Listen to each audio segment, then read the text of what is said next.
परम सत्कार योग प्यारे साथ संगत जी, प्यार और सत्कार से कहना धन निरंकार जी। बोलिए सतगुरु माता सुदीक्षा सविंदर हरदेव जी महाराज की जय। साथ संगत जी, हमें समझाया जाता है, सतगुरु हर पल हमें समझाते हैं कि हम इस समय की कदर करें और इस परम पिता परमात्मा को जानकर हम भक्ति करते चले जाएं। आओ सजा लें आज को, कल का पता नहीं, कल को तो छोड़िए जनाब, पल का पता नहीं। ये गीतकार की लाइनें, ये गीतकार भी हमें गीत के द्वारा भी समझा रहे हैं कि आओ जो आज का वर्तमान का समय है इसको हम सजा लें। हमें ये नहीं पता कि हमारा भविष्य काल, आगे आने वाला समय हमारे लिए आएगा भी या नहीं आएगा, ये तो मालिक को पता है। एक पल का भी भरोसा नहीं है। क्या भरोसा है जिंदगानी का, आदमी बुलबुला है पानी का। ये तो पानी के बुलबुले के समान मनुष्य का जीवन है। क्षणभंगुर पल में ही हो जाएगा, पता भी नहीं चलेगा। ये भी नहीं पता हमें कि मालिक ने हमें कितने श्वास बख्शे हैं। तो हमने वर्तमान में, प्रेजेंट में जीना है और हर समय की हमने कदर करनी है। एक एक पल की बहुत कीमत होती है। इसी तरह कहते हैं कि जब हमें याद होता है कि एक दिन हमारी मौत आनी है तो हमारे से कभी भी बुरे कर्म नहीं होते।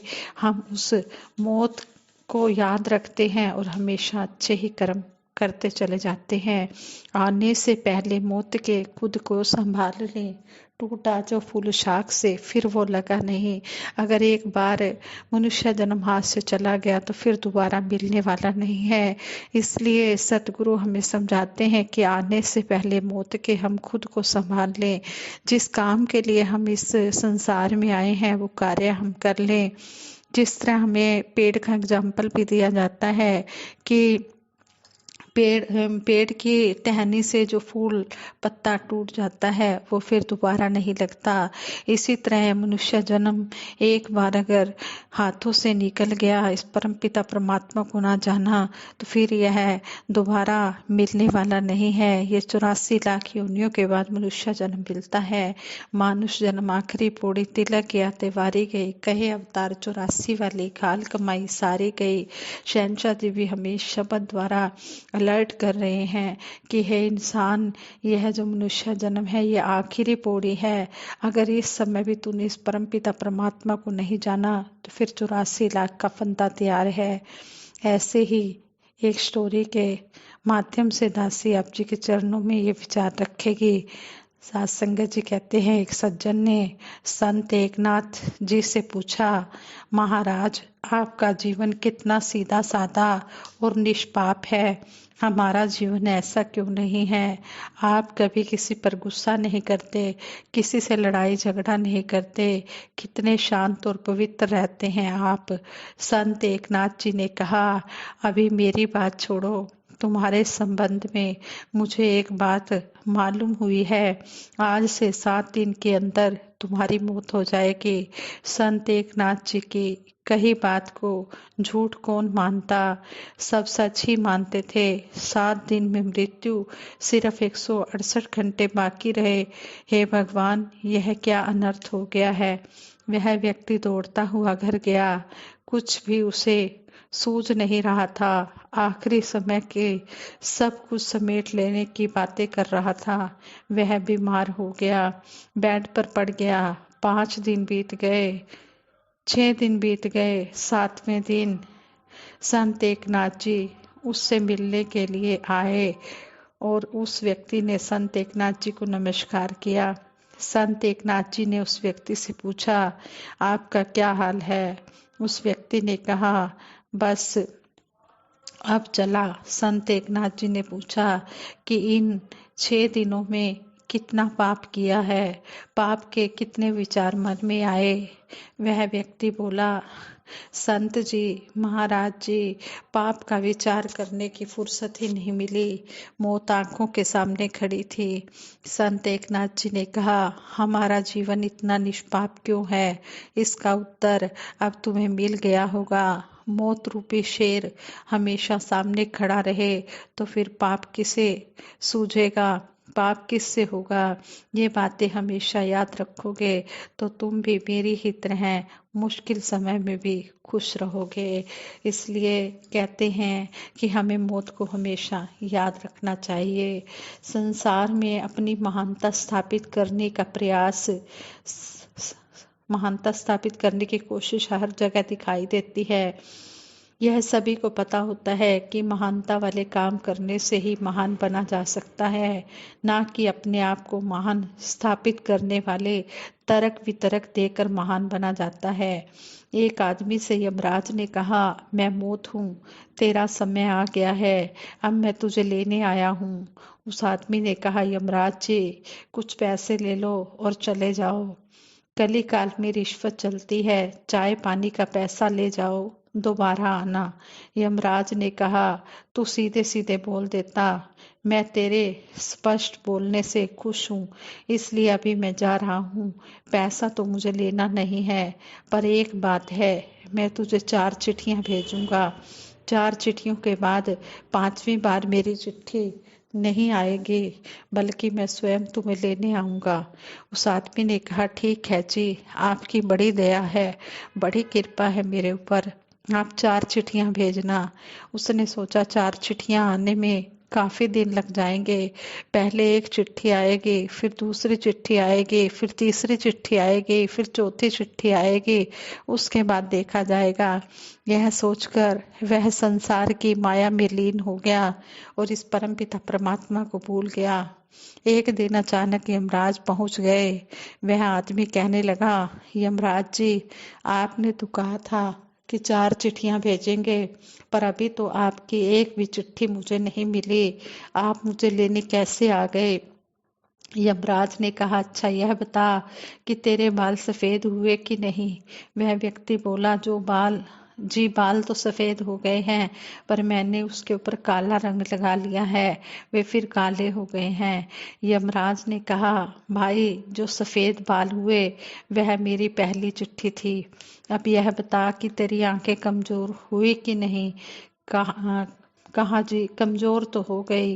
उस व्यक्ति ने कहा, कमजोर तो हो गई हैं, दिखना भी कम हो गया था, पर मैंने चश्मा लगा लिया है जिससे अब ठीक दिखने लगा है। यमराज ने कहा, वह मेरी दूसरी चिट्ठी थी, अच्छा अब बता तेरे दांत टूटे या नहीं। उस व्यक्ति ने कहा, जी दांत तो सब निकल गए, पर मैंने नकली दांत लगा लिए। देख यह आगे से यमराज ने कहा, देख यह तीसरी चिट्ठी थी, अब बता कि तुझे कम सुनाई देता है नहीं। उसने कहा, जी सुनाई तो बहुत कम देता था, पर मैंने सुनने की मशीन लगवा ली है, हियरिंग एड लगवा ली है, जिससे अब ठीक सुनाई देता है। यमराज ने कहा, देख भाई 4 चिट्ठियां पूरी हो गई, अब मैं स्वयं आ गया हूँ।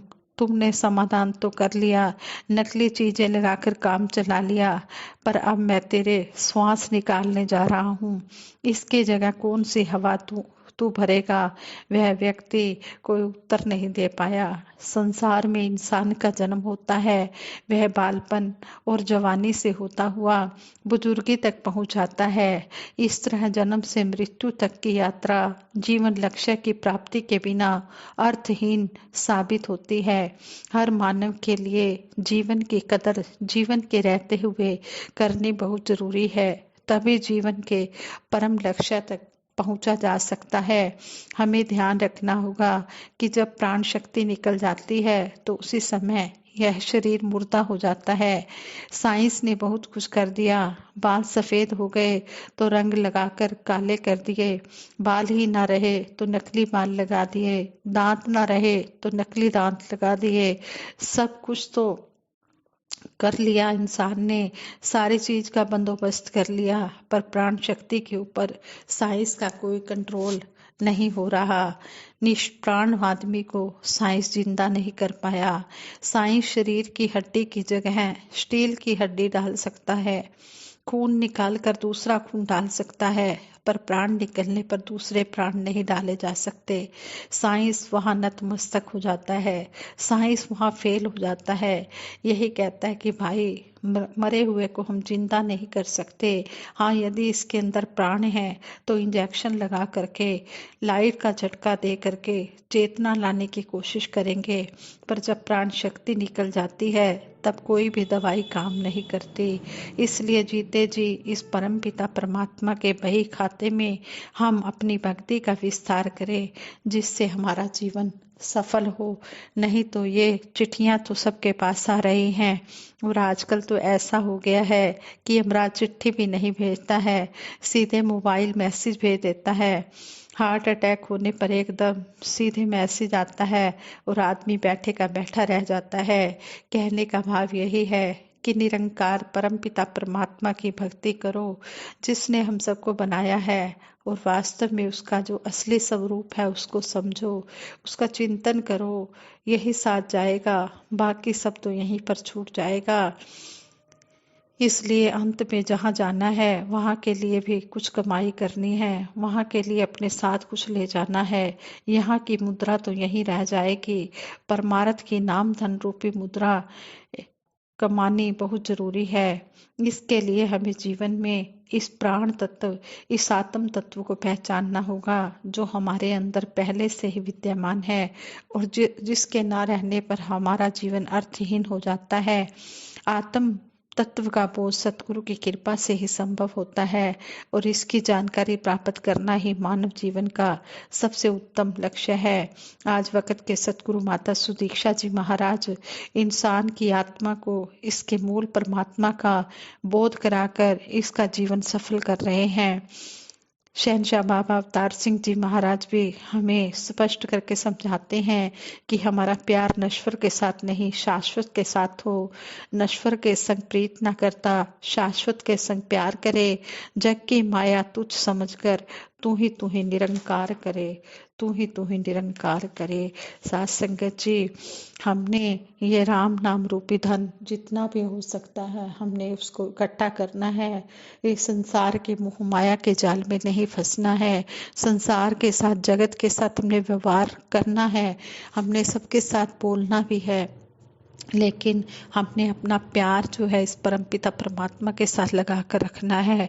सारे संसार के साथ हमने सतगुरु का रूप समझकर कार्य व्यवहार करते चले जाना है, और सबका आदर सत्कार भी करना है, लेकिन हमने मोह जो रखना है वो इस परमपिता परमात्मा से रखना है। ये राम रतन धन ही एक साथ जाएगा। जिस तरह मीराबाई जी ने भी कहा है, पायो जी मैंने राम रतन धन पायो, वस्तु मोलक दे मेरे सतगुरु, कर कृपा अपनायो। सतगुरु ने हमें यह अमोलक वस्तु, ये ब्रह्म ज्ञान दे दिया है, और हमें इस पर चलने का रास्ता भी बता दिया है कि हमने अंतिम श्वासों तक सेवा सिमरन सत्संग करते रहना है। तो हमने सतगुरु की इन बातों को अपने जीवन में सिर्फ सुनना ही नहीं है, हमने सुनाना ही नहीं है, इसको कर्म में भी लाना है। मन वचन कर्म से जब हम एक हो जाएंगे तभी हम भक्ति के रास्ते पर चल पाएंगे। साथ संगत जी, ये विचार करते हुए दासी से बहुत सी गलतियां हुई होंगी, उन गलतियों के लिए आप जी क्षमा कर देना। आगे के लिए सद्विचार, सद्बुद्धि, सद्मार्ग देना। साथ संगत जी प्रेम से कहना, धन निरंकार जी।